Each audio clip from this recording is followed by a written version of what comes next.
Okay. Hi, everybody, and welcome to another book session event of ALMA, the Association for the Promotion of International Humanitarian Law. My name is Ido. I'm the chairman of ALMA, and I'm very, very happy to host this event, book launch event of the book Preparing for War, The Making of the Geneva Conventions by Boyd van Dijk.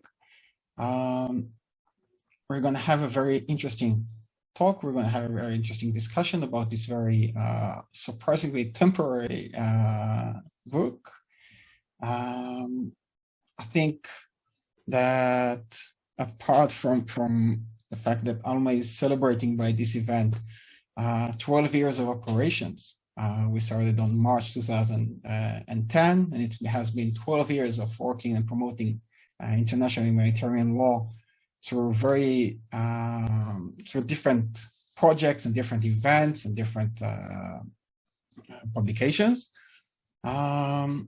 We see that the discussion about international humanitarian law remains current, remains interesting, keeps developing, and even current events show us day after day the importance of subscribing to international humanitarian law and following international humanitarian law, and more than that, even disseminating international humanitarian law. And it is important, therefore, that we do this series of book launch events, and especially, as I said, today's events. Before I introduce our guests, our speakers, I want to invite you all to subscribe to ALMA's mailing list, our website, Twitter, Facebook, all of our social media activity, in order to get information about our future events. We have more book launch events planned for this year, just as interesting, just as thought-provoking book launch events. And yeah, I'm not going to waste any more of our time because we want to hear Boyd and Doreen and Kubo. So I will briefly introduce them, and then Boyd will introduce his book, and Doreen and Kubo will present their comments on the book, and later on we will open the session for Q&A, allowing us up to 90 minutes of event. So here we go. So Boyd van Dijk is a Mackenzie Fellow at the University of Melbourne, who was a visiting fellow at the Wolfson College at the Laupart Center of International Law at the University of Cambridge. He taught previously at the London School of Economics at King College, London, Queen Mary at the University of Amsterdam. He studied political science and history in Amsterdam, Istanbul, Florence, and Columbia University. He is an historian of modern Europe and international legal order. His research interests include the history of humanitarianism, international organization, decolonialization, and mass violence. Doreen Lustig is an associate professor and lecturer from Tel Aviv University at the Buchman Faculty of Law. She's working inter alia on history and theory of international law. She's the chief editor of the Tel Aviv University Law Review and a member of the editorial board of the European Journal of International Law. And Doreen Lustig primary research and teaching interests include the history and theory of international law, political economy, and the law of democracy. Her other areas of interest are comparative constitutional history, regulation, and global governance.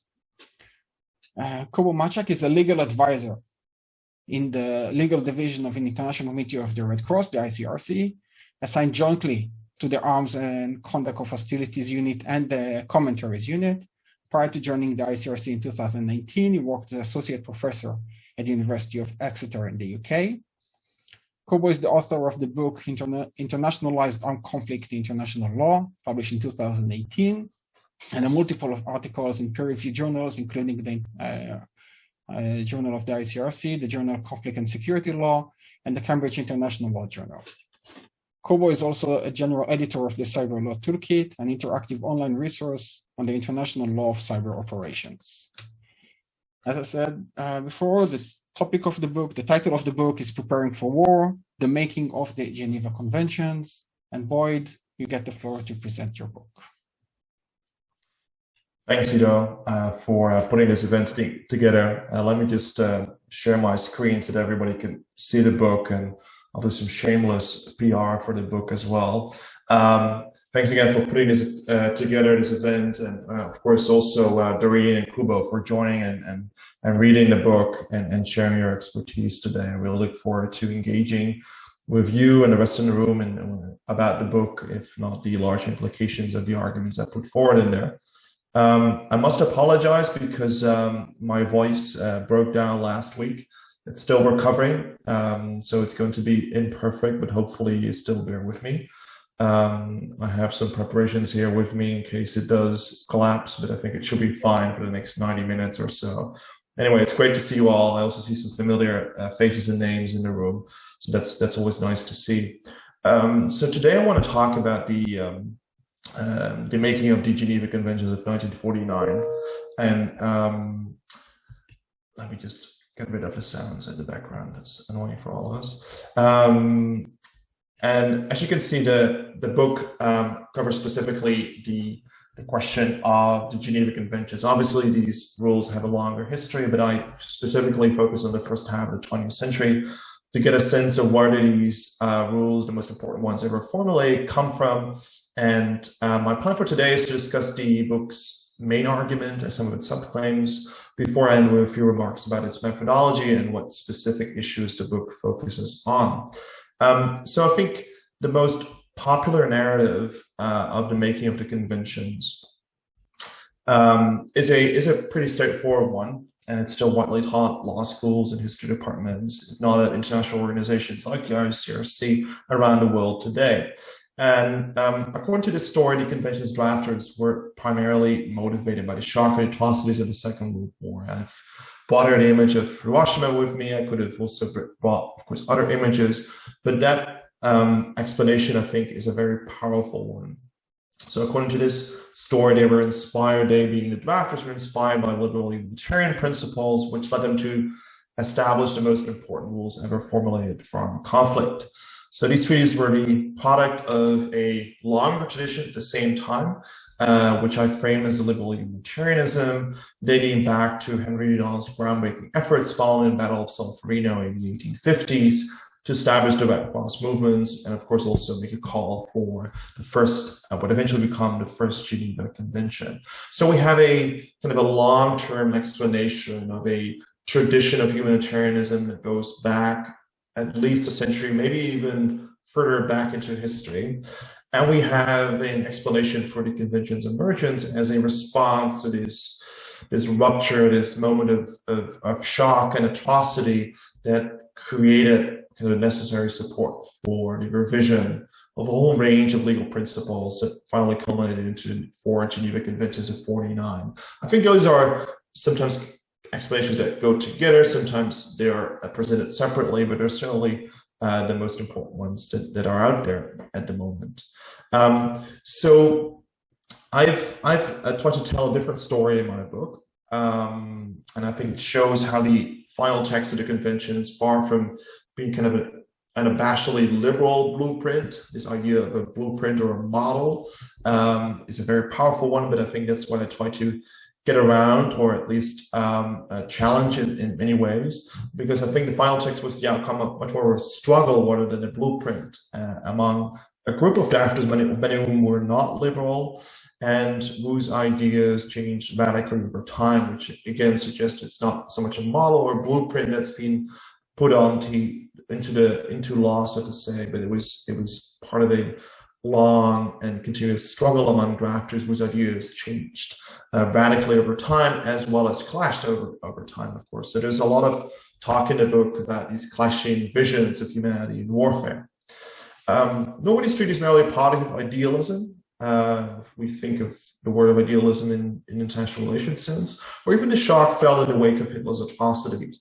We can obviously see that a number of the survivors of the atrocities came to Geneva. They were very much thinking about these atrocities, but they had to embed these experiences into much broader frameworks in which the experience of the past was not necessarily the most important thing they were thinking about while trying to move the law in a different direction. So constructing the conventions, in my view at least, meant outlawing some forms of inhumanity while tolerating others, and it concerned a great deal more than simply recognizing the shortcomings of international law as revealed by the war's experience. So my idea of these drafters is not that they just try to fill the gaps in the law, that they just try to respond to what happened in the past, but in making the conventions, they sought to contest European imperial rule.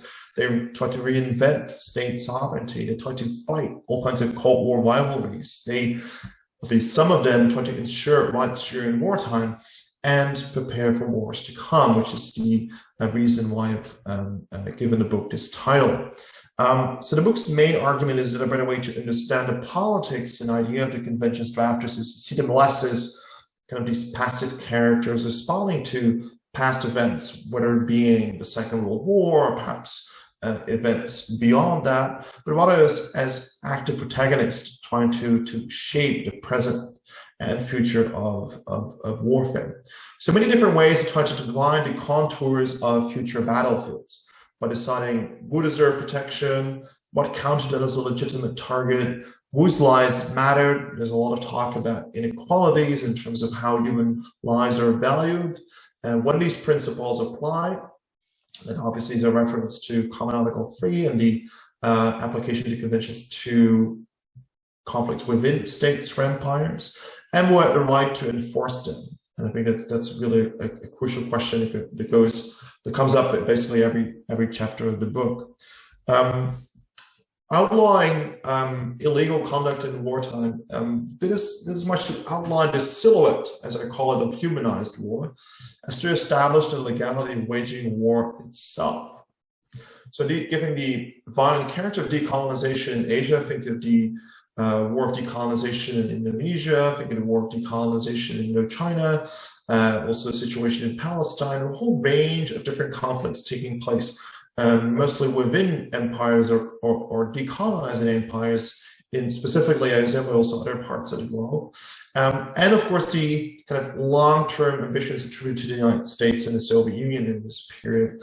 And I'll talk more about the Cold War in a moment. I think because of these different phenomena, virtually every drafter, regardless of their differences, accepted the reality of war as a given, if not as a defining feature of their time. Although they did not seek war as such, I didn't find any particular war designs in documents or boxes that talked about the convention's making. They did prepare for it by means of weaving a new legal safety net in the event that their worst fear should materialize. So, for example, when demanding rights in interstate wars in response to the Nazi occupation as well as Vichy, post-war French drafters felt forced to bring this quite progressive project into line with their brutal counterinsurgency campaign they were fighting in Indochina, which I've just mentioned already. And the Americans, for their part, disliked discussion of aerial bombardment on account of their fears that restrictions in this particular domain might undermine their capacity to further their interests and visions in the Cold War. So according to these war-making states, victims of colonial torture or those subjected to terrorizing bombing raids were not necessarily victims of war to be protected by these conventions. Victims of war, of course, is kind of the central concept around which the conventions are built and define which person gets protection and which person doesn't or gets less protection. So drafting was as much about exclusion as inclusion, and take it from both liberal and illiberal purposes. I talk for some detail about, for instance, Soviet visions of humanity and warfare, and all on a remarkably uneven playing field. So we should not see this process as one in which individuals, experts come together around a table and discuss the humanization of warfare in a way that values everyone's perspective in an equal way. No, it was a highly unequal process in which power obviously played a crucial role and tried to reconstruct the influence of these dynamics on the drafting process as such. So by placing the history of the conventions back in the context of the Cold War, decolonization, and global legal politics, I show the ideas and politics driven by the processes had a profound impact on how today's rules for warfare were made. And I use this language constantly, of course, of making, of invention or inventing, because I want to stress, of course, the agency of these individuals and their ideas on politics.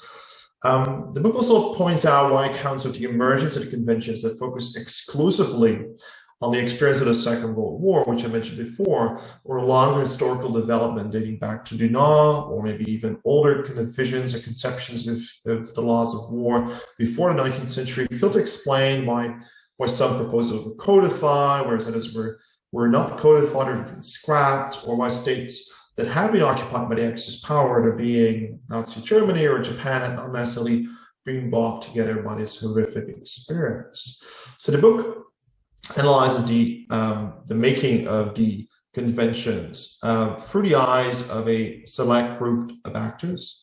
I call them the major drafting parties in this process. One of them being, of course, a non-state actor, this is the International Committee of the Red Cross, which played a crucial role in preparing all kinds of proposals for states to decide upon eventually in 1949 diplomatic conference. I could talk perhaps more during Q&A about why I've chosen these specific actors, whereas I could have also picked others and what sort of motivations lay behind this selection. I think in general, what I can say, of course, is that their proposals from these 5 drafting parties, they reshape the fabric of the laws of war. You can basically see that in every chapter with 1 or 2 maybe exceptions or smaller exceptions. And I sometimes make detours and talk about other actors from other individuals or organizations from outside of this group, but usually the focus is laid on these 5 actors. Clearly, this is a Eurocentric selection. It does not aim at presenting kind of a truly global history of the conventions. It does not show how the world at large engage with the spectacle of Geneva.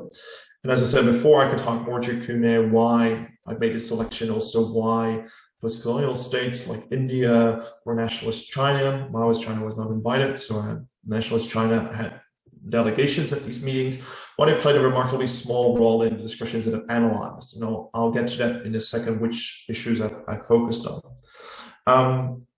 So in the space of a single monograph, about 400 pages, it's obviously impossible to provide a truly comprehensive history of the conventions. And some people in the room, of course, have looked at the conventions in detail and know how difficult that is, not just to understand, of course, the history of the conventions at large, but also to provide a more comprehensive account of how they came into being. So in view of this, I had to make some tough choices. And in the end, I decided to adopt a comparative approach, which means I look at these 5 drafting parties throughout basically the first half of the 20th century, with a particular focus on the last 5 or 6 years of the drafting process, or after 44, when the drafting process restarts while the Second World War is still going on. And I look at the differences and points of similarities between their positions and how they change over time. I also I use an entangled approach. What does that mean? It's of course quite fashionable word, so it requires some form of specificity. And with entangled, I mean that I look at, of course, specific legal issues, but I also want to look at the connections between and among them. So sometimes you could see very clear links being drawn by the drafters between, for instance, discussions about the regulation of civil and colonial wars and how you treat so-called guerrillas or spies or other irregulars that operate in armed conflict. And that's not just interesting for us looking back on this past, or for those who are practitioners who are dealing with the law on a daily basis and might hear certain resonances with what I will be talking about when thinking about Ukraine or Yemen and other places where armed conflicts are ongoing. But I think the drafters themselves also drew the connections many times, and it's not just historically significant, it's crucial to understand why they make certain decisions, and also how they eventually came about to finally accepting the conventions in the way they were drafted in August 49. And then finally, I also return to the original archival materials. I don't want to fetishize the archive, because sometimes I and others get widely pushed back by people in the field. I think of Ann Orford and other colleagues of mine. So I don't want to fetishize archival materials as such, but I've tried to show why going back to the archives, looking back at what was going on behind the scenes, could bring us a little bit further in better understanding what Geneva was really about. So I've looked at the archival materials of all of these actors, and I've tried to give a better sense of their discussions as well, rather than only their public positions, which are quite well known based on the materials that are available either in libraries or online already. So in this way, the book examines the views of major drafting parties on 5 pre-selected issues of paramount importance. And you already had a chance to look at them here. The sheet is available. I've looked at 5. Sometimes I make small kind of detours to other issues that are slightly related, but the main focus on these chapters are on the regulation of civil and colonial wars, common autographies and well-known provision, of course, and I try to reconstruct its making. Then there's a chapter on air, nuclear, and warfare and blockade, which is essentially like the silence of Geneva on many of these so-called indiscriminate weapons in armed conflict. How come that Geneva was largely silent on these issues, even though there was a great deal of discussion about these questions throughout the 1940s, if not already during the so-called interwar period. Then there is a chapter on the Civilian Convention, which refers to the question of occupation and how you treat protected persons in belligerent or occupied territory. Then there's a chapter on sort of partisan warfare, which is about the treatment of irregulars. Already mentioned a few months ago, from saboteurs to spies, levée en masse to guerrillas. And finally, there's a chapter on enforcement. So what is the law's response to potential situations of violation, or how do you promote compliance? How do you prevent that certain people get pushed outside of the radar of humanitarian law, that is the radar of the ICRC or protecting powers, and so on and so forth. So those are basically the 5 kind of content-based chapters, and there's an introductory chapter which introduces basically all the characters that are coming back in all of these chapters. Before I end with a conclusion in which I talk more about the kind of the legacies of Geneva. That's essentially what the book is about, and I can talk a lot more about it. But I think it's much more interesting to hear what Doreen and Kuba have to say before perhaps people in the audience also have questions. I look forward to that, and thanks for your attention. Thank you very much, Boyd. And now we move forward with the commentators. So Doreen, please, the floor is yours. Okay, thank you very much, and thank you for inviting me, and it's a really great pleasure to be here today and discuss Boyd van Dijk's new book, which is really a masterful account of the history of the emergence of the Fourth Geneva Convention. It offers a tour de force of the most intriguing aspects of the drafting of the conventions, while challenging prevailing assumptions on the motivations and meaning of the conventions for those who drafted them. So this book, this monograph, joins the burgeoning literature on the history of IHL, and as such also raises important and fascinating historiographical questions. So in the following 15 minutes that I have, I want to dwell on a few of those theoretical historiographical questions. So the kind of big question is that the choice of telling the history of the drafting of the Geneva Convention as it is told in this book. And reading through this book, I instantly recognized that there is something that is both very familiar in this monograph and yet completely new. And I was kind of struggling to reconcile between these kind of two impressions. And at first glance, one could read this as a diplomatic history. It is frequently narrated from the vantage point of the kind of great powers, as we've just seen, and it seems to be deeply shaped and informed by a realist outlook on world affairs. What are the state's interests? What are they up to? And yet this description really misses out the centrality of agency in this story. So it's really not a structural history per se in any way. And the importance and influence of ideas. So, for instance, in the third chapter, the kind of David Lubin's human rights thinking on is a very important argument and a fascinating one that is really an exercise in the history of ideas, and the role and influence of the ICRC itself and its officials as non-state actors is not something that you would think and find in a regular kind of diplomatic history.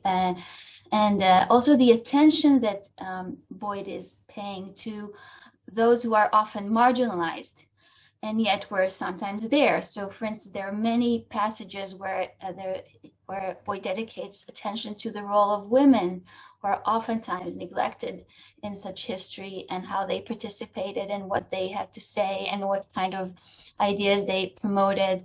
And also that he pays a lot of attention to those who are excluded or not there or not heard. So even though they're not there, their absence is very much accounted for. So my first puzzle is to try and decipher the kind of theoretical framework that underpins this history. So what is this? Is this so I'm sharing with you my puzzlement. Is this an idealist or a realist history, a post-colonial, dualist kind of account of the laws of war? Could it be read as a constructivist or an English school project? So the answer to this question would lead me to the second question that I have. I have three. The second question that I want to raise, and the second one is about time and its meaning in this book. So were the drafters of the convention primarily driven by the future, which is something that is kind of encapsulated in the title, preparing for war, for the war that's about to come, the war that is waged right now, or by their personal and collective past? And last, I want to address very briefly the meaning of this history to legal theory as I understand it. And as lawyers, we tend to focus so much attention on the final text. The commentary is the text, its interpretation, and we look at the legislative, the travaux history for interpreting the text itself. Here we have an invitation to look at the legislative history from a much broader and deeper perspective that we're often used to as lawyers. And I want to dwell a little bit on the meaning of looking into that process from a normative point of view. So briefly, let me start with the first question. So is this a realist account, or what kind of account is this? So structural realism tends to assume that states are rational actors, right? And for realists, state interests are shaped and constituted by geopolitical considerations, that states wish to survive the kind of nasty, brutish, and short life that we experience in the anarchical society. This is very timely. We experience that as very crudely at the moment. And if they are global, powerful actors, they actually want to sustain that power. So at first glance, one could actually read preparing for war as an attempt to decipher how big, powerful states and their interests try to shape the law, and their attitudes is oftentimes informed by their interests, and that's what would dictate what they would agree to or not, what they would consent to or not. But preparing for war actually, I think, that's kind of a question or a comment, destabilizes the possibility of addressing interests as a stable category. And I think that's an important theoretical contribution. So, and as such, it offers really an important critique to the realist disposition. So take, for instance, just as an example, the British position to comment Article 3. And the British, as Boyd tells us, enter the negotiations determined not to allow any regulation on that matter, on colonial warfare, and resume the negotiations, acknowledging they just have to concede to some extent. So in this, if you take that kind of very small but important example, we see how the close historical reading of the different phases of the negotiation, the way the story is told, and kind of how Boyd kind of unpacks the ways in which different state representatives change their attitudes over time, really brings into the surface this kind of unique window that shows what state interests mean. And that what it means is something that's quite elastic and malleable and not so stable and constant as a structural realist may sometimes assume. And moreover, preparing for war belies the kind of simplistic notion of rationality under which states simply pursue power, and resonate with the more kind of a constructivist, I think, or English school approaches, and emphasizes context and interpretive methods. So to paraphrase from the introduction, and now I quote, the conventions were hybrid constructs shaped by different drafters and with contrasting political aims. So whether constructivist or English school realist or not, I think that the theoretical or analytical contribution of this history is really in kind of destabilizing the possibility of considering state interests as something that is constant, and rather than thinking about it and inviting us to think about state interests as something that is constantly negotiated and redefined against the backdrop of changing circumstances and an ongoing dialogue. So that would be, I guess, my first question, take, comment on the kind of theoretical underpinning made. And second, so let's take page 5 of the introduction. The argument is kind of stated quite clearly, and I quote, "This book argues that a better way to understand the politics and ideas of the convention's drafters is to see them less as passive characters responding to past events and then as active protagonists trying to shape the future of warfare." And indeed, the title of the book, Preparing for War, encapsulates this idea in making the conventions, and I quote, "Drafters were preparing for the wars to come," end of quote. So the drafting of these conventions was forward-looking rather than backward-looking. And I agree that this is really an immensely important vantage point and contribution that I think we should kind of insist on seeing of this book, and in a very important contribution to our contemporary understanding of the meaning of these conventions. Yet I wonder whether one could read a slightly more nuanced take on the meaning of time as it is portrayed in the book itself. So from the attitudes of the different interlocutors as they are presented in the book. So let me move back to the kind of early classical realists to, again, they would be my companions today, just to clarify what I mean. So I sometimes think, at least of some of the realist thinkers of the post-war era as post-traumatic. So think of someone like Hans Morgenthau, for instance, these early classic realists who opted really for a grim portrayal of the world and insisted upon a very kind of clear-eyed gaze at the capacious positions of their existing or potential rivals. So of course they were worried about the future. They were deeply immersed in the politics of the Cold War. Yet it seems rather reasonable to assume that their outlook was constituted and constrained and shaped by their own biographical and past experiences. And similarly, though not all of Van Dijk's protagonists, but many of them, as he tells us in this history, experienced the horror of war themselves. Their families perished. Just to note a few examples from the book. So Boyd, for instance, describes the Romanian delegate Elisabeta Luca, an anti-fascist veteran of the Spanish Civil War, whose family has been wiped out during the Holocaust, and she left a lasting impression on the delegates, and also we have the French delegate Baudet. These are just a few examples. A former political prisoner in the Nazi concentration camp who demanded to ban political imprisonment. The Russian Nikolai Vasilievich Slavin, who led the Soviet delegation, served as a Red Army liaison with the Western Allies during the war and helped to repatriate US POWs from liberated German camps. So these are just a few of many other examples. And to quote from the book, many more delegates besides had emerged from the war damaged by years of persecution, fighting, bombing, isolation, starvation, torture, and other forms of ill treatment. And the book explains how, as a result of these deeply personal experiences, the delegates were keenly aware not just of the inhumanity of total warfare or the need to make it less destructive, but also that the fate of the millions of human beings depended upon their decisions in Geneva. So, for instance, protecting civilians being one of the most pressing concerns for them. End of quote. So how could we reconcile that the telling of their personal history, these biographies, the detailed account of who they were, with the kind of forward-looking analysis that we see in the title, Preparing for War?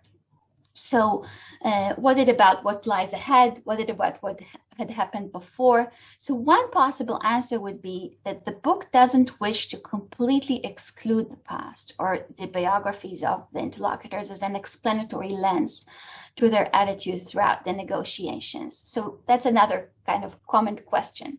So what maybe, I think what, and Bart, you would be the best person to answer. What you may be trying to do here, I think, is to offer a different meaning of this past.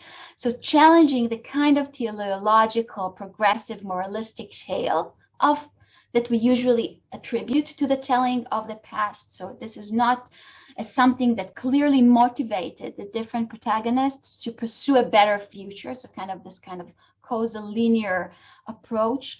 But what did the past mean, or what difference did it make? Why do we spend so much time actually looking at their biographies? So I think it is, one could argue that their experiences did make a difference, but it was a more subtle one. It made them more attentive to the regulation of warfare. It made the whole project rather personal.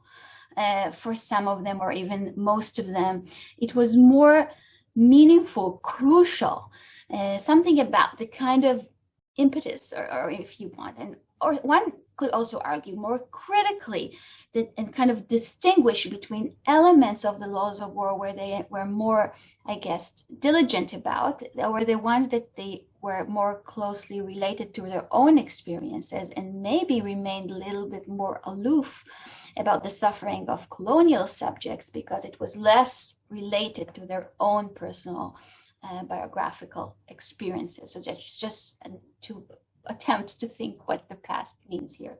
My third and final kind of question or comment has to do with the normative implications of such a history of the laws of war and the history of the conventions. So another important premise of realism is the presumption of rationality, the conviction that political actors are rational and strategic. They will not act on a whim. Irrational motivations are navigated by any idiosyncratic personal biases. That's not really the central explanatory lens for realists. But as we know from the work of Nicolas Guillot, that was wonderfully shown, that actually the first generation of structural realists, actually, like my dear Hans Morgenthau, were actually arguing against this very disposition. And Guillot explains that their methodological and theoretical approach was biographical in the sense that experience of the 30s and the Second World War proved to them, as he explained, that one should not think of states as rational actors, not on leaders as rational actors. And actually, if we take their premises seriously for a moment, then we cannot assume that state representatives or actors who engage in international lawmaking are prudent, are rational, that their interests are shaped and informed by the public good. But actually, they could be operating on a very from a very different kind of set of premises. So the close analysis of the drafting process and preparing for war, I think, reveals to us, now I'm talking as a lawyer, how the process of international lawmaking can operate as some kind of rationalization device. So let me unpack that argument for a moment. So if we used to focus on the final document of the convention, the articles themselves as the primary objective of our analysis, focal point of our analysis, yet here, when we look at the process of lawmaking as our central interest, from the formation of the text rather than from the text itself, we see how the very process of international lawmaking operates at times, not always, but as a vehicle of constraint over the exercise of power by governmental leaders and delegates. So I think this account is really telling us something important about the role and meaning of drafting processes and negotiations in international law, since these processes are communicated to the public and communicated in between and are part of a broader dialogue between different interlocutors, they require policymakers in different corridors of powers, as well as democratic, they require them to give an account for their position. So even if they're influenced and shaped by lobby groups of sorts, by particular interests, by some kind of a capricious whim, they would still, in these processes, need to explain what it is that they're doing and why they are doing it, at least to some extent. And as such, they serve as a means of constraint against certain particular interest of particular leaders, and as such open the possibility to negotiate interest, as we see throughout the book, and redefine the meaning of such interests, since they are subject to peer and public scrutiny. So to conclude, I think that the history of this process of international lawmaking, as it is written in this book, is really maybe a genre of itself. I think something new that we haven't really seen before in such a form. And as such, it offers a unique theoretical set of insights, three of which I try to discuss today. So it meticulously shows how interests are malleable, a malleable category, and as such cannot be presumed at any point in time. Second, they also show that interests and perspectives of those who sit around the negotiating table are shaped in between past, present, and future. And last, the elasticity of interests and the fact that this is a human endeavor and a dialogical exercise of communicative action could also operate as a constraining vehicle against particular interests, biases, and capricious whims of political leaders. So let me just conclude by really applauding Boyd for completing such an important book and contributing so much to our understanding of the history of the Geneva Convention, the meaning of history of international law, and the theory of international lawmaking. So thank you very, very much. Thank you very, very much, Doreen. And Kubo, please. Thank you, Ido. So maybe let me just start where Doreen left off. So I also want to add my voice of congratulations to Boyd. I mean, I know firsthand how much work goes into writing a book and how, like when you hold something like this in your hands, so that's your book, Boyd, how it is just the tip of the iceberg. And so, well, I immensely enjoyed reading your book, and my God, what a big iceberg this must have been that has gone into writing this really impressive publication.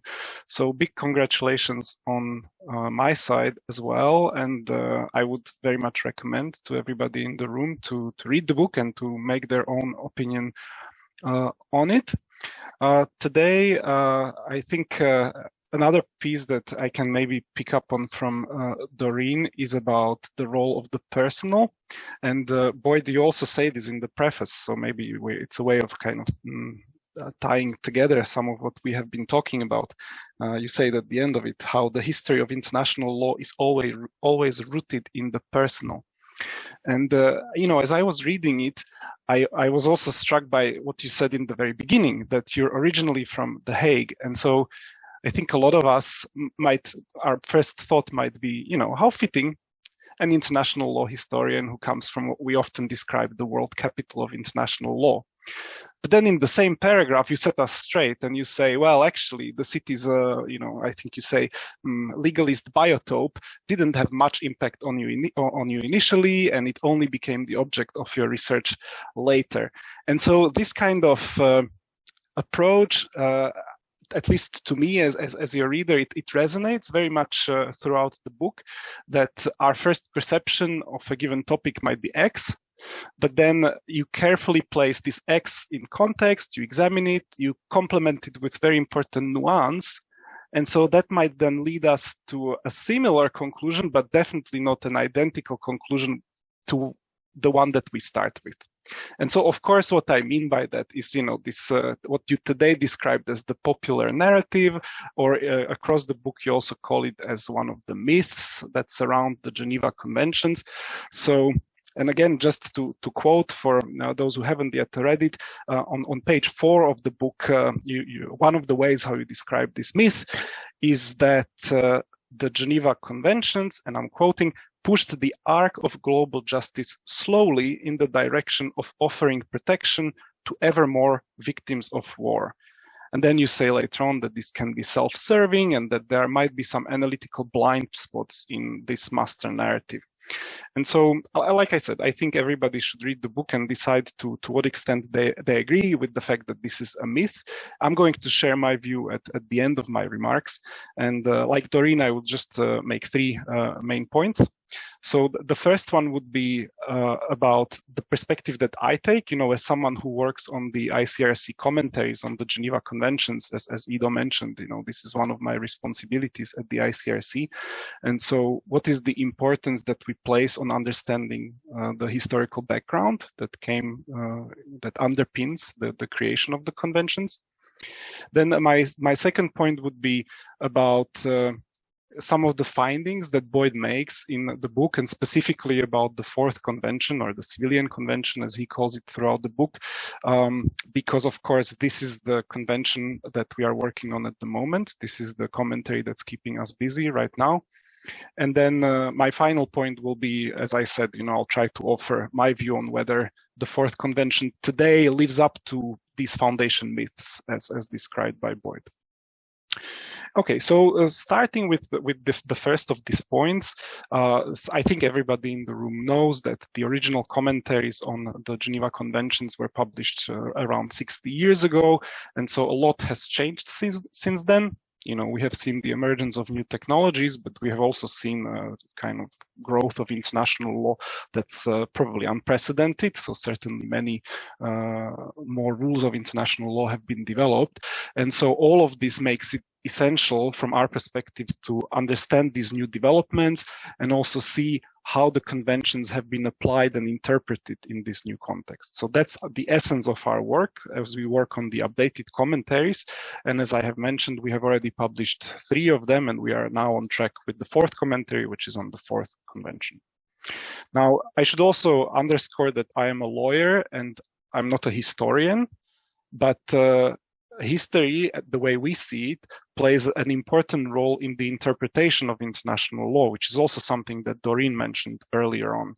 And so when I say that, I go beyond this kind of general, we all need to know where we came from, and history is important to place things into context, although that's a big part of it as well. But it plays an important role in the technical legal interpretation. And that's why, when we work on the updated commentaries today, we have the benefit of the Vienna Convention on the Law of Treaties from 1969, which wasn't around when the first commentaries were being drafted. So this is also our first port of call when we interpret the rules found in these treaties. And the general rule on treaty interpretation, as found in Article 31 of the Vienna Convention, is that the treaty must be interpreted in good faith, in accordance with the ordinary meaning to be given to the terms of the treaty in their context and in the light of its object and purpose. And so all of these elements are equally important, right? So they form what we sometimes describe as a menu. You have to kind of tick all the boxes, or you have to take all the courses on this menu. But historical sources form an important part of it. So one role that they play is that they help us understand the terms of the treaty in their context. And then another express role that the Vienna Convention gives to preparatory works, right? So to the drafting history of the relevant treaties is to confirm the meaning that may result from the application of the general rule that I just mentioned, the rule in Article 31, or to determine the meaning. When we apply the general rule, we are left with an ambiguous meaning, with an obscure meaning, or with a manifestly absurd or unreasonable result. So to give an example that's broader than just one, we could select any of the articles, and we could certainly select many of the themes that Boyd mentions in his book. Let me choose one that's kind of overarching. And that goes to the relationship between the Fourth Convention and the Hague Regulations of 1907 that in many ways preceded the regulation of conduct of the belligerent parties, certainly in occupied territories. Now, here the draft that later became the Fourth Convention, as it was submitted to the Stockholm Conference in 1948 and then later accepted to it, used the term replace to describe the relationship between the Fourth Convention and the 1907 Hague Regulations. And so here, again, thinking about the methods of interpretation. So when you think about the contextual method of interpretation, when you compare to Geneva Convention 1, 2, and 3 provisions that have used this term replace, the effect was that they have terminated the operation of the preceding treaties, like the Geneva Conventions of 1864, 1906, 1929. But when it came to the Fourth Convention, there was quite a strong pushback during the diplomatic conference against this term replace. And there were several reasons for that. So smaller states were worried that this would entail the loss of protection under the Hague Regulations. And the ICRC cautioned that if the term replace was chosen, that it could displace the accepted definition of occupation, which is in Article 42 of the Hague Regulations. And then certain big powers were also worried about this term replace because they thought that for the drafters in Geneva to terminate the operation of a treaty like the Hague Regulations was actually outside of the remit of the conference, so something that the drafters didn't have a mandate to do. And so because of that, at the convention, at the diplomatic conference, Norway proposed, and then the conference accepted a different term. So they no longer stayed with the term replace, but they went for the term supplement, which we now find in Article 154 of the Fourth Convention. So understanding historical sources here is key because it tells us that the relationship between the Fourth Convention and the preceding Hague Regulations is not one of replacing. So that means that the Hague Regulations clearly have remained in force, and thus their protections do as well, and thus the definition of occupation and so on have remained in force. But what exactly does supplement mean? Well, we have to interpret that in light of the current conditions. There were some criteria that I'm sure it's in Boyd's, big iceberg that I mentioned that the drafters suggested, but none of these criteria gained sufficient consensus. And so that also from the perspective of, today when we are interpreting the conventions in the light of the present day circumstances, it also shows the limit of how far we can go with reliance on the historical method, with reliance on the preparatory works. Okay, so with this example, let's go back to Boyd's book. And like I said, I'm going to focus on the Fourth Convention, which is, of course, a big part of Boyd's book. I've counted it's mentioned more than 200 times across the book. There's, of course, a whole chapter that's dedicated to it. And so this brings me to my second point today, and that's some of the takeaways and findings that Boyd makes in his book that I would like to share with all of you today. And so to take them chronologically, I think it's important, as Boyd highlights, that the idea for the civilian convention was not new after the Second World War, although a lot of people presume that, but actually dated back to the 1920s. And the concept of the civilian actually entered international law as a result of the First World War, not of the Second World War, which we also find echoed in some other scholarship, like Amanda Alexander and others. And then another important thing that's highlighted in Boyd's book is that among the predecessors to the Fourth Convention, there's the better known 1934 Tokyo draft, but there was also the less well-known Monaco draft from the same year that was drafted by a small group of jurists and military doctors, and that contain a whole section on the protection of the civilian population. And I think it's important, again, to place the emergence or the process of drafting of the Fourth Convention into context.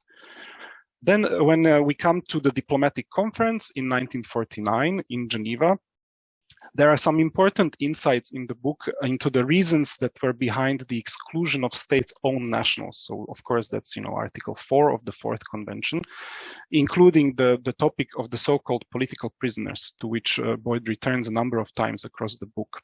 And so states-owned nationals at the time were removed from the scope of protected persons under the Fourth Convention, at least insofar as its Part 3 is concerned. We put Part 2 on the side for now. And so as I was reading the book, it was interesting for me to learn that this was actually not a foregone conclusion at the time of drafting. And as Boyd reminds us, in 1946, so still 2 years before or 3 years before the conference, the inclusion of owned nationals was still on the table, and that it was only rejected by the plenary later on at the National Societies Conference. I also found it illuminating to hear that some of the things that today we consider as fundamental tenets of the Civilian Convention were not accepted by all throughout the process of drafting. So, for example, Boyd documents that some of the drafters opposed the prohibition of collective punishment. And the reasons that were adduced at the time was that they feared that the tool of collective punishment would be essential to the occupying power to guarantee the efficiency of occupation. Or a similar point uncovered from this drafting history is that there was opposition among some of the drafters to prohibiting so-called moral or mental torture. And so again, the reason given at the time was that this type of torture could be important to guarantee efficient interrogation. And so, of course, today both are subject to an absolute prohibition, not only in the Fourth Convention, but also in other sources of international law. Then what I also appreciated, but we have talked about this quite a lot already, was how Boyd puts the agency of the drafters and as humans really front and center. And so this is the role of the personal, with what I also started. And I think it showed very well in the book that a lot of these individuals, put their human background, some of them being detained during the Second World War, some of them active as resistance fighters against occupying forces during the Second World War, and their unique perspectives were then obvious during the drafting, and they also influenced the positions that they took. So these are just some of the highlights from the discussion of the Fourth Convention and its background. Maybe a last part on the second point is that it was also illuminating for me to read about the role of the ICRC, as Boyd sees it across the book. And so, of course, as a historian, he can be at times critical, but what stood out for me were two quotes. One was his description at the end of the book. So that's on page 316, where you describe the ICRC as a small non-state actor in need of powerful friends and operating in a state-controlled environment. So one could almost ask, how much has changed since then? But, then despite this acknowledged limited room for maneuver, at the very beginning of the book, when you assess the role that the ICRC played, you describe it, and I think you said something similar during your remarks, as a transformative role during the diplomatic negotiations, and especially by helping to lay the foundations of the drafting process. So this was also, I would say, reassuring to hear in such an important analysis. So I think that brings me to my final point. What is myth, and how do we distinguish how do we divide this myth from reality? So as I was thinking, as I was reading this book, I was asking myself, were there powerful political forces and incentives that were other than humanitarian at play in the process of drafting of these conventions? And I think the answer is absolutely yes. And Boyd documents these other forces and incentives in great detail, and I think in a compelling way. And then when it comes specifically to the Fourth Convention, can we say that it is perfect or that it is all-encompassing? And the answer is, to my mind, and I think most of us would agree, absolutely not. And I think Boyd quite rightly identifies some of the key gaps in the convention for further development. We should also say that some of them were then later on addressed by the adoption of other instruments, including the first additional protocol.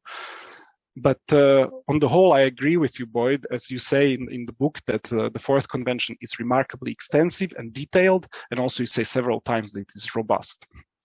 So where does that leave us? You know, I quoted this point from page 4 about the conventions pushing the arc of global justice slowly in the direction of offering protection to ever more victims of war. So can we say that the achievement of the conventions is still revolutionary and that it does that? And, you know, I think so. I look forward to discussing this further, but I was thinking, I think it's still true, you know, this master narrative to a great extent, because unlike before 1949, many categories of civilians are now protected by IHL, although, as we have said, not all. And many forms of ill treatment and of arbitrary conduct by parties to armed conflict are now prohibited, even though we have to say in the same breath, not all. So the Fourth Convention, as I think about it, you know, it's an imperfect treaty that was made by imperfect humans for an imperfect world. But are we better off with it? No, I have no doubt that we are better off with it. And so I think that's my final point to say, but I would also, while I still have the floor, I would maybe raise one question for you, Boyd, to think about. So I talked a lot about the historical method and how much important the preparatory works are for the interpretation of the conventions today. But another key element of treaty interpretation is the object and purpose of the treaty. And of course, that's also firmly rooted in the historical experience. And so when you think about this whole iceberg of research that you have done, I wonder what your perspective would be on the delta that the drafters collectively wanted to achieve with the Fourth Convention. In other words, what was the change in the world that they tried to achieve? What was the object and purpose that could be described as a collective effort of all of the drafters? Because this is very important for our work. And if you have thoughts about how best to express it, I would really appreciate it. So I'm going to end here. And I look forward to hearing more from Boyd and then to the Q&A afterwards. Thank you. Thank you very much, Kubo. Boyd, before we move to the Q&A, would you like to briefly respond? Yes, absolutely. This has been wonderful. It's great to hear when people read your book so carefully and come up with reflections that sometimes sound very familiar and sometimes sound really refreshing and interesting and new. So I really appreciate your engagement with the book, and it's been a wonderful experience already. And now I have the honorable task of responding, which is both fun as well as intimidating, because you raised both many interesting and important points in the book. I think I'll discuss them in reverse order, starting with Kubo, and then I'll get to Doreen eventually. So thanks again, Kubo, for your remarks and for reading the book. Let me look at you of course, like Doreen, you raised 3 different points, and I hope I can cover some, but I felt that the first point was more of a reflection rather than a question to me. The second one was essentially about the Civilian Convention in relation to the commentary, and the third one was a unsurprisingly strong defense of the ICRC narrative of the conventions. And I hope I can respond without trying to downplay its importance. So I'm glad to hear that some of the points on the Civilian Convention chapters have come across and were even useful to you as a practitioner. I mean, that's good news, and I'm also glad that some of the kind of smaller interventions I've tried to make in the chapter have resonated with what you and others at the ICRC commentary project are trying to do and trying to think about, because indeed some parts of the book are explicitly meant for that part of our field. So meaning people thinking about the commentary or peer reviewing pieces from the commentary. Again, I'm really glad to hear that you follow up already so deeply about these specific issues that are raised, whether it's about innovations, whether it's about the role of the personal, or it's about issues that were what you call already still on the table in 46, 47, which you had thought had never been on the table, had always been excluded, or perhaps you had other certain expectations, but at least it surprised you in a way that's interesting. What surprised me then was the way you described the role of the ICRC in the story. I thought you would perhaps take more issue with the ways in which I had depicted the ICRC in that chapter, because I'm also quite critical, of course, not so much towards the ICRC today, but rather its predecessors from the whether it's in the late 40s or in the interwar period, in how they dealt with civilian protection as a moral concern in armed conflict. You talk rightly about the Tokyo draft and all kinds of other proposals that are coming either from Geneva or influenced by Geneva. But as I've written in the past as well, it's just remarkable that that generation of ICRC lawyers, legal specialists, or people thinking about the law did so remarkably little on the question of civilian protection in that particular moment of the interwar period. And I've of course tried to explain how, at least historically, tried to explain how they came to that position, what sort of structural limitations they faced, as particularly France and other powers were objecting to greater civilian protection, particularly in occupied territory. But I'm also quite critical towards the ICRC's ways in which it was reluctant to put that issue on the forefront and push states in ways that would force them to take that issue more seriously. And it's hard not to think of what came afterwards, what came after 1949, and what came after the failure of these interwar drafts, which is an obvious reference to the Holocaust, or more in general, the atrocities that took place in situations of occupation. You can even draw the line to the present for that matter. So that's something I find interesting, that I think you said something like a reassuring role, and there's a certain truth to it, particularly I think to the role of Pictet, Wilhelm, this younger generation that came in during the war and eventually kind of pushed back against an older generation that had a much more conservative, reluctant, and more state-friendly attitude towards these issues. So that gets me also to your last point on the what I call foundation myths, and which you understandably see differently. So what we can talk and discuss about your perspective and mine, but what I try to do here and hope people at the ICRC, not so much specifically you, but the group as a whole, is to think about how, I mean, I'm not against instrumentalization of history. I mean, I would be ignorant to say, well, institutions like the UN or the ICRC cannot use history instrumentally. That's perfectly fine. But we, of course, we being historians, think about what sort of instrumentalization takes place for what sort of purposes or political ends, and at what cost, and to what extent do we find that, speaking of which, collateral damage do we find acceptable?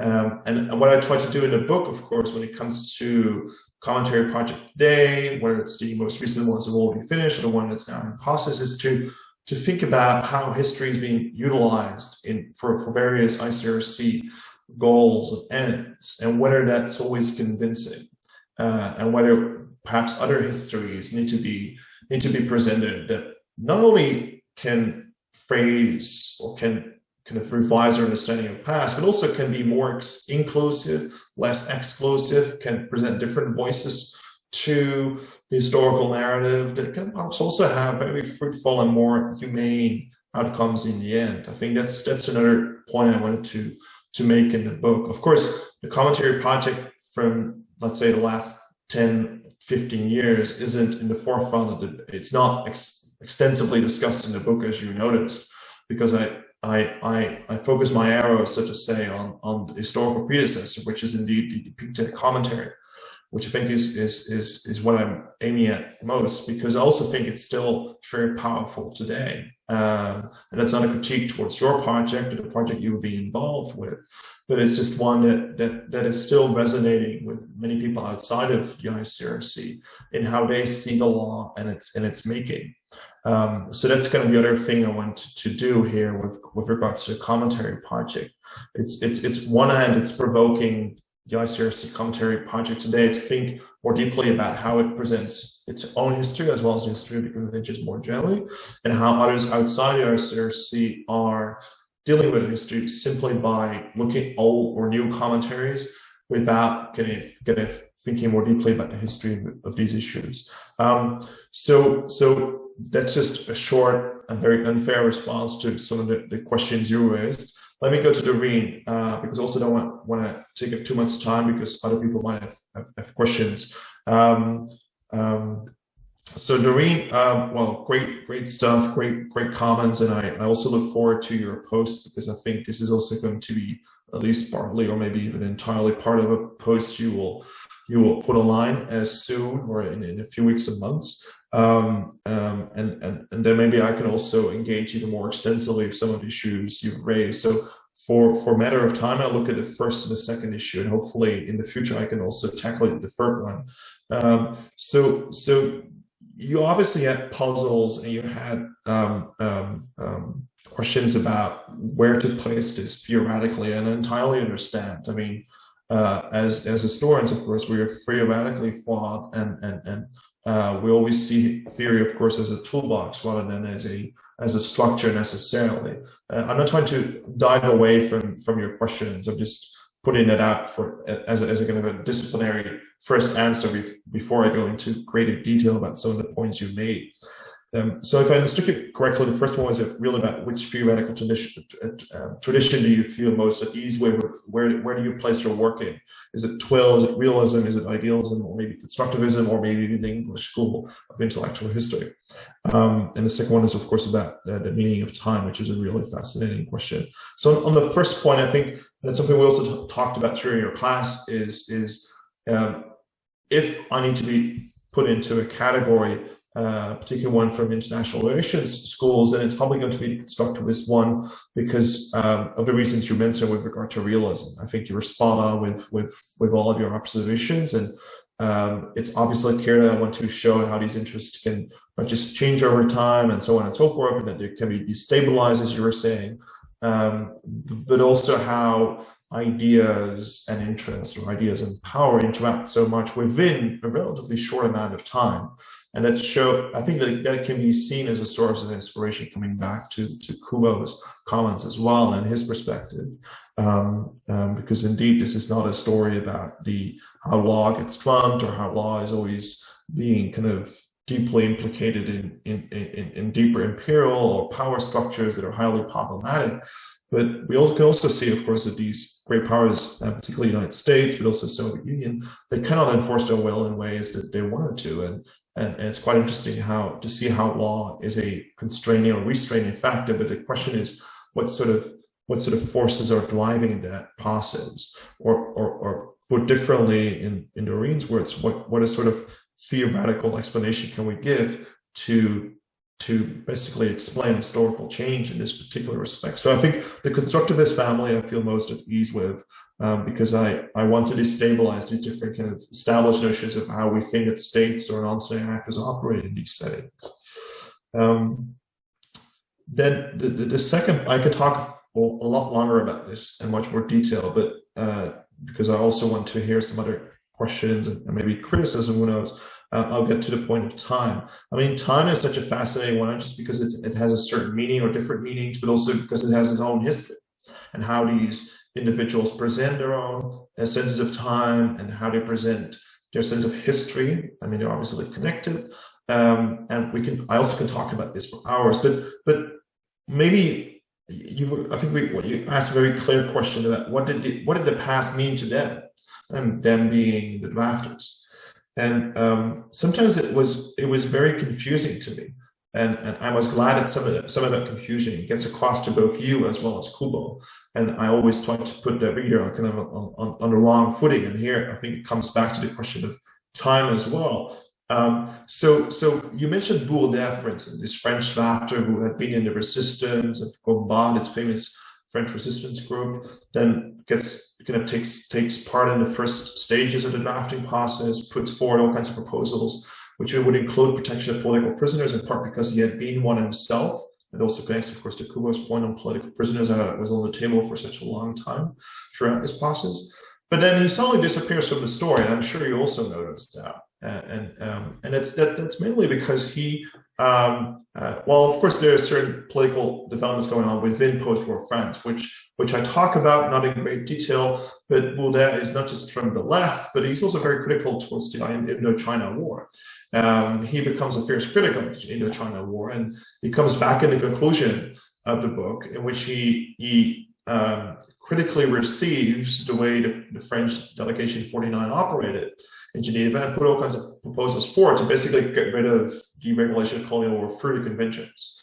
And he makes kind of jokes about this. He's quite critical about it. And it's interesting, I think, to see how he was framed by other drafters for a long time as this kind of obsessed person about the past, about, cannot think about the present, French being an occupier in Germany, for instance, or in Austria and other places, and of course also Indochina. But then, if you look at it more carefully, of course, you can see how he encapsulates that thinking into a political program of the left, of anti-imperialism, of basically critiquing French post-war attempts to recolonize Indochina. And I think that's an interesting example to see how that wartime past makes him realize what's at stake. So it makes him aware of the stakes of what's going on in Geneva. While at the same time, he draws different lessons from that past than some of the others do. And I think that's what I tried to show in the book, that this wartime past is not what the British and Americans were saying, kind of a coherent framework that everybody was drawing the same lessons from. Many drew very different lessons from them.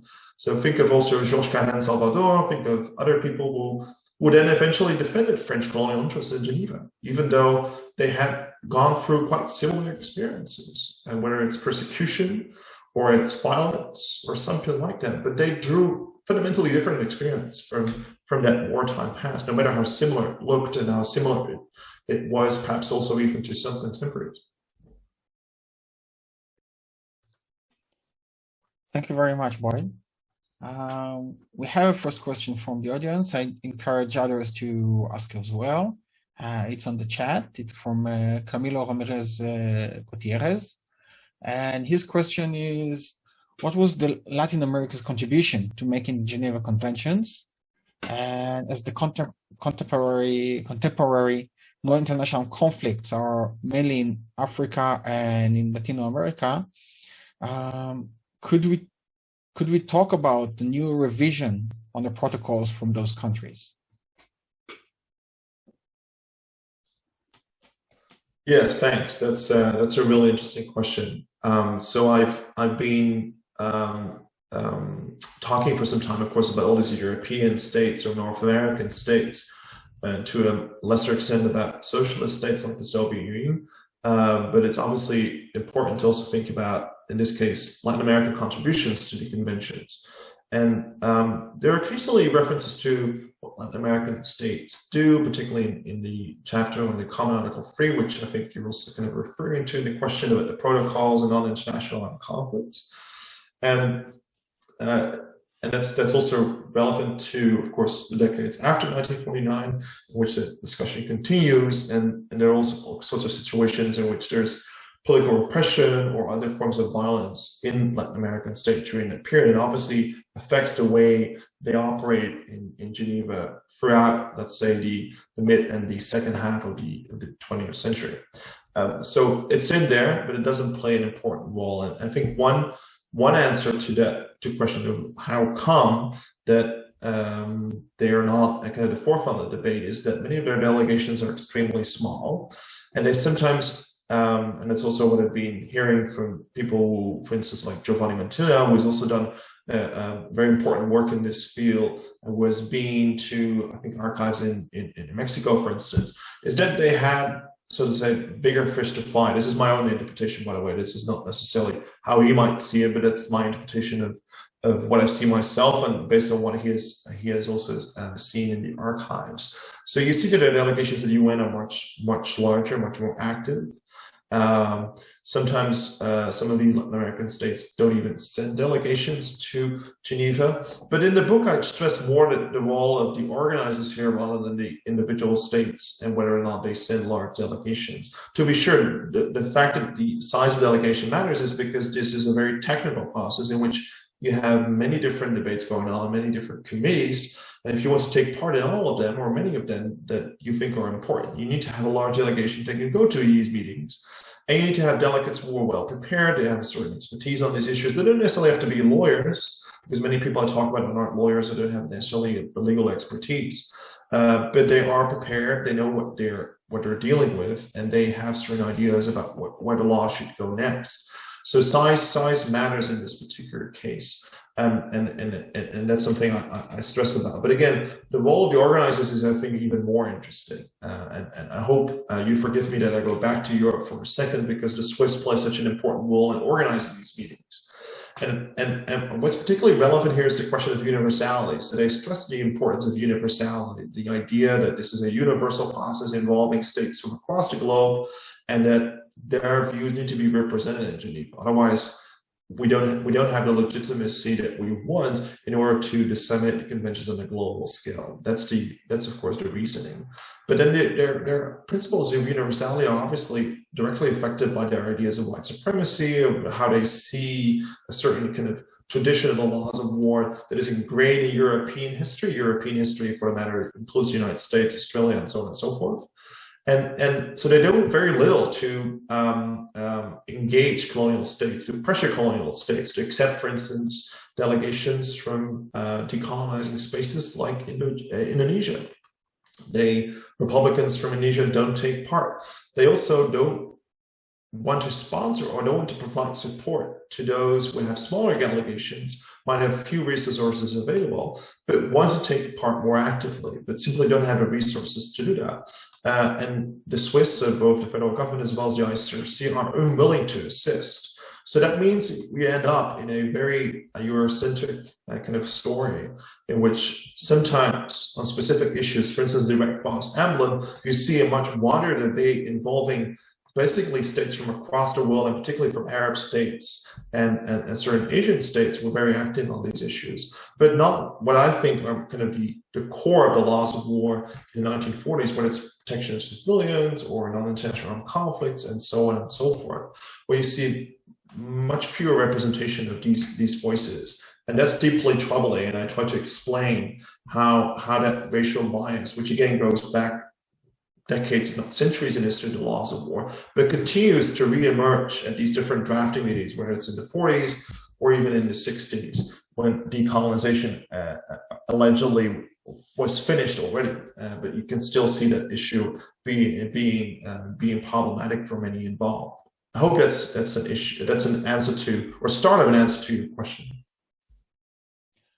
Thanks, Boyd. I think we have time for one more question, and I'm going to take my privilege to ask that question. We talked a lot about the history and the making of the Geneva Conventions, clearly because your book deals with that. But I want to take advantage of your current perspective. More than 70 years after the start of the writing of the Geneva Conventions, we see a lot of conflicts, most of them outside of Europe, as was mentioned, and most of them are not necessarily involving the states that were in the drafting of the conventions. One of the reasons is that most of them weren't exist at the time. Do you consider, in hindsight, taking into fact that there are a lot of violations that we know of, do you consider the Geneva Conventions to be a success story outside of the fact that we all know the Geneva Convention, they are the anchor of the discussion, but legally and practically, do you consider them to be a success story? Or do you think that had the conventions were drafted, let's say 10 years after, later on, when we were a bit further away from World War II, it would have been either different, better, or the same?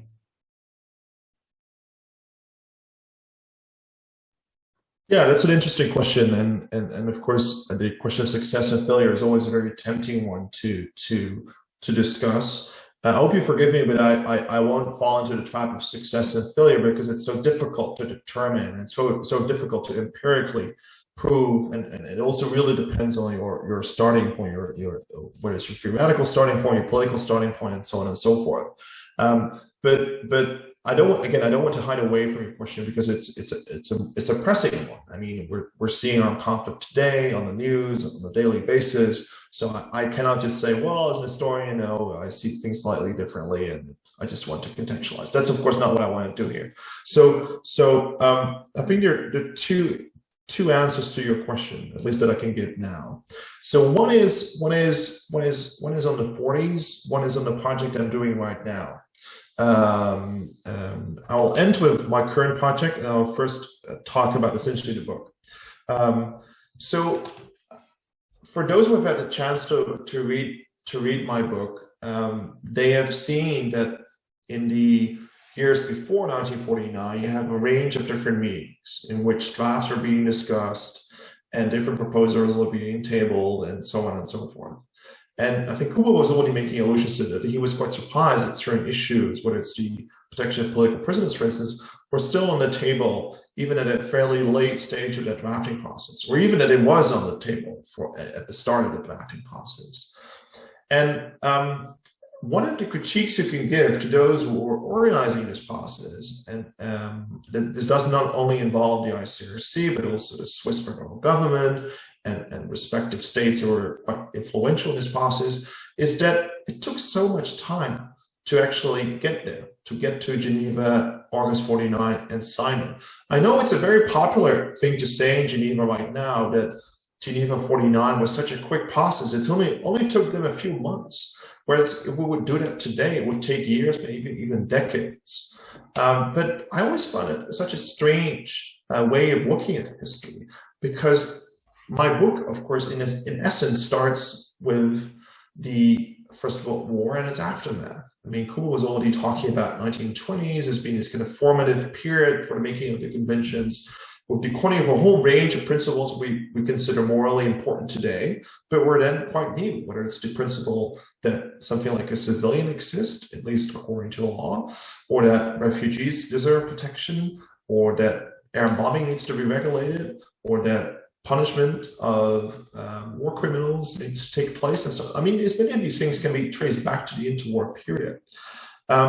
So this is a process that took decades. So it was not an easy process. It took many years, if not almost half a century, to emerge and finally get codified. That's one thing. And if you look at these conferences before 49 and after 45, you see quite some progressive emancipatory ideas being put on the table. They were taken seriously not by small states or, with all due respect, small non-international organizations, but they were taken up by countries like France, Soviet Union. Even the United States at the beginning was putting forward proposals that were quite remarkable and progressive, certainly for contemporary standards. And I think it's troubling that the ICRC and the Swiss took so much time from roughly 46, 47, when many states were ready to sign already certain proposals.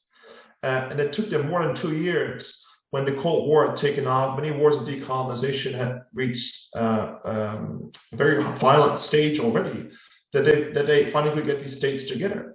I think the only reason why I guess it was good to wait until 49 was that the Soviets finally decided to join. And it was widely seen as a success because they wanted to present this as a more universal thing rather than a Western thing or European thing. But if we would go back to the 48 proposal, you have human rights in armed conflict right into the text, which many of us might see as terribly progressive or terribly just remarkable, let's put it that way. And a whole range of other principles in the 48 draft that were watered down, and even though states in 48 were willing to accept it. So that raises quite some troubling questions about what do you want, more representation, but then weaker proposals? weaker kind of fundamental principles in the conventions, or vice versa, but what are you left with? And I think those questions are still relevant today, when ICRC or UN or human rights organizations are thinking about, can we do Geneva 49 again in our time? And what sort of dilemmas do we face? What are the stakes, and what are the potential compromises we have to make? And I think they might want to go back to this book to get a sense of what we're doing. I see we're at 3 o'clock, so the second part of my answer is basically my new project, which is on the law and the practice of law in wartime, which is really about how do these different principles get interpreted in different armed conflicts after 49. So I guess that's maybe for the future, for another meeting, another book launch. But thanks again for your question. Thanks a lot, Boyd. Just before we conclude, I want to thank again to you, Boyd, of course, for being with your book on our book launch event, and also for Doreen and Kubo for participating in this book launch. Thank you very, very much. Lastly, I want to thank Karolina Grimberg-Goliachov, who thanked coordinating the event. And well, that's it. I invite you again to subscribe to our events and our mailing list to learn about our future events. And the next book launch will be announced on our social media, on our website, and on our mailing list. Thank you very, very much. Thank you all. Have a good day. Thank you. Thank you, everyone. Bye-bye.